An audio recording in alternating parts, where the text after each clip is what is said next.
Hello everyone, welcome back to my channel. আজকে আমি আপনাদের তৈরি করে দেখাবো কাঁচা আম দিয়ে দোকানের মতো ম্যাঙ্গো বার বানানো। আমি প্রথমেই আমগুলো কেটে আঠিটা ফেলে দিয়েছি, শুধু আমের মাংসটা নিয়েছি। এখন চলে যাব সেদ্ধ করতে। আমি পরিমাণ মতো জল দিয়ে দিচ্ছি।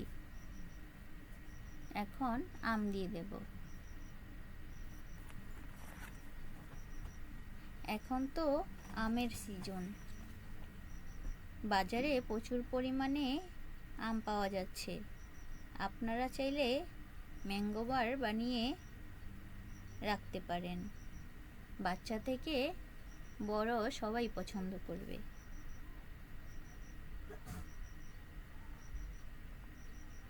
একটু ডেকে তারপর সেদ্ধটা করে আমি ঠান্ডা করে নিয়েছি। এখন চলে যাব ব্লেন্ড করতে।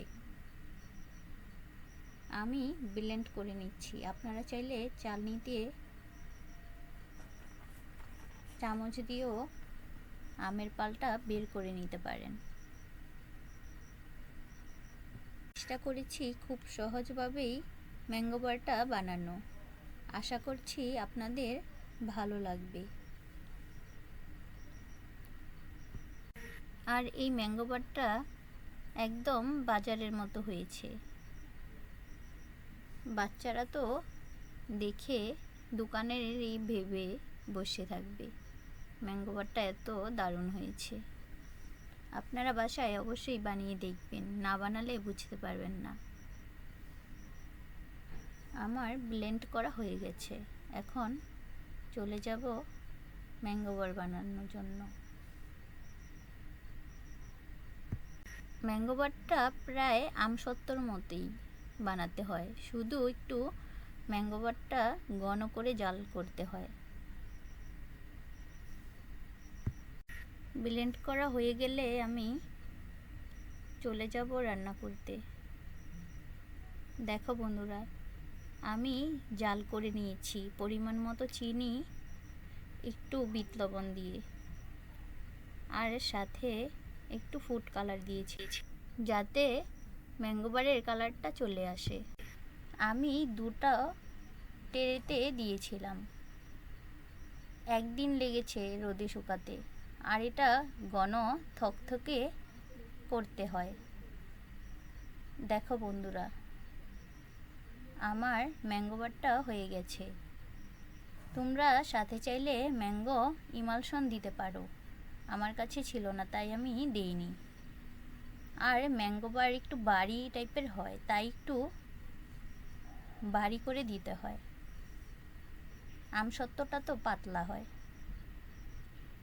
দেখো, বাসায় খুব সহজেই বানিয়ে নিতে পারবে। এই ম্যাঙ্গো বারটা বানাতে একটু ঘন থকথকে করতে হয়। তোমরা চাইলে রোদ্রে না দিয়েও দুদিন গড়ে রেখেও ফ্যানের বাতাসেও এটা বানাতে পারো, রোদ্রে না দিলেও হয়। দেখো, আমি ছোট ছোট ম্যাঙ্গো বার যেরকম থাকে সেই অনুযায়ী কেটে নিচ্ছি পিস পিস করে।